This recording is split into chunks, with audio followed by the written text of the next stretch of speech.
എല്ലാരും കൂടി കാഴ്ച ബംഗ്ലാവ് കാണാൻ പോയി. ഇഷക്കുട്ടി എന്റെ കൈ പിടിച്ചായിരുന്നു നടപ്പ്. കുരങ്ങന്മാരുടെ കൂട്ടിലെത്തിയപ്പോൾ അവൾ പറഞ്ഞു, poor animals, they are not dangerous. നാട്ടിലുള്ള കാഴ്ച ബംഗ്ലാവിലുള്ള അതേ മൃഗങ്ങൾ തന്നെ. പിന്നെ ഒരു വ്യത്യാസമുള്ളത്, ഇവിടെ സീബ്രയെ കണ്ടു. വെളുത്ത കുതിരയിൽ ആരോ കറുത്ത വരകൾ വരച്ചതുപോലെ.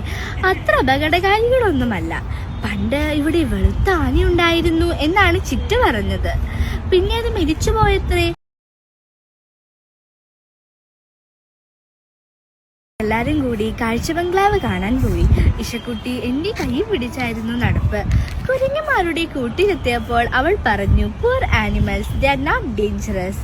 നാട്ടിലുള്ള കാഴ്ച ബംഗ്ലാവിലുള്ള അതേ മൃഗങ്ങൾ തന്നെ. പിന്നെ ഒരു വ്യത്യാസമുള്ളത്, ഇവിടെ സീബ്രയെ കണ്ടു. വെളുത്ത കുതിരയിൽ ആരോ കറുത്ത വരകൾ വരച്ചതുപോലെ. അത്ര അപകടകാരികളൊന്നുമല്ല. പണ്ട് ഇവിടെ വെളുത്ത ആനയുണ്ടായിരുന്നു എന്നാണ് ചിറ്റ പറഞ്ഞത്. പിന്നെ അത് മരിച്ചുപോയത്രേ.